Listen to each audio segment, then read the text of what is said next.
Okay. Yes. Hi, Dad.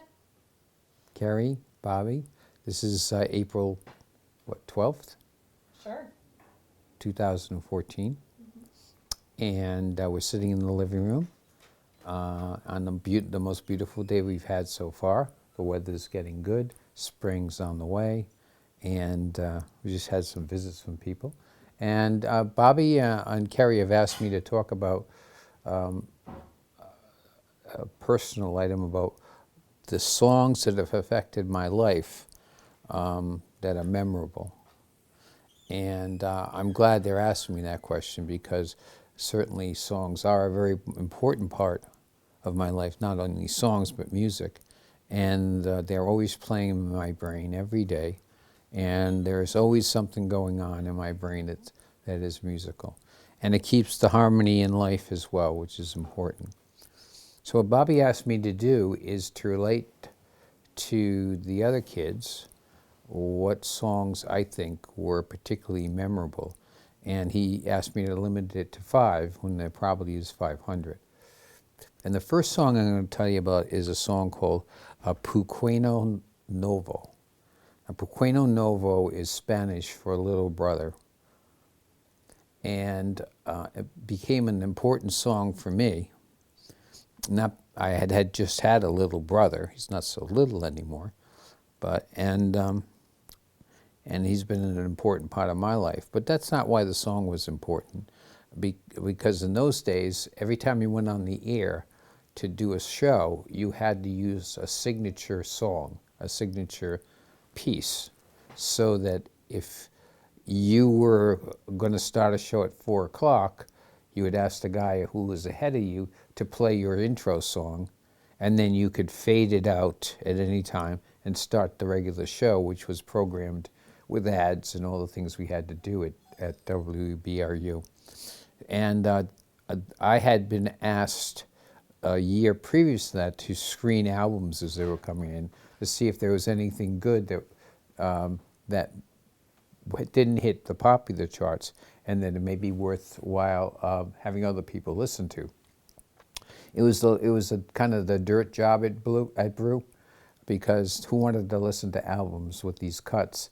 They were nonsense cuts. So if you hear a great song, and that means you got to listen to all the other songs on there to see if anyone's great. And you got to be smart enough to know that this is not going to be the next Light My Fire when you hear it, and you have to be able to pick those out. But I was listening to this record by something called the Johnny Almond Music Machine, and it really did take me aback because it was really well done.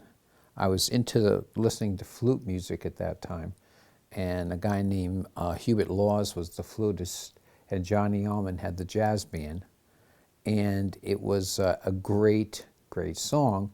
And I said, well, I could listen to this again. And I used to play it regularly, so regularly that every time I started my show, I started it with that particular song. And when I left the show, I would fade out with that song going. And it was musical, it wasn't any lyrics, so you could fade it in or fade it out, depending upon what the clock was telling you what you had to do next. So I graduated from college, went away to school, and I said, I missed that song. So I tried to find it in New York City, couldn't find it anyplace. It was on vinyl when I was playing it, and couldn't find the record anyplace. And I looked for years, then the internet came out, looked on the internet, didn't come out. Years go by. I leave New York, go back to Rhode Island, I still can't find the song. And then we go to London for a visit, and we're at that big flea market they have in London. And Market. what was it? Borough Market. Borough Market, is that what they call? So anyhow, I went to the Borough Market, and there was a record store there that had old records. I said, well, Almond was English. Maybe they have it here. And I said, so I asked the guy behind the counter, I said, do you have Johnny Almond's Music Machine? It's about 1975 or so. And he looked at me, maybe. And he ran downstairs in his basement. In 2 seconds, he came back with the record, the vinyl record. And I bought the record, and I've had it ever since. And then for Christmas one year, I'm not sure which it was, you guys actually found it online. So now I don't have to listen to the whole other record, which is kind of stinky. I could just listen to the song when I want to. And if I want to wake up in the morning, I can always turn that on, as because I'm entering. And before I go to bed at night, I can always fade it out. And that song was my signature song for all the years I was on the radio. So that's the first song.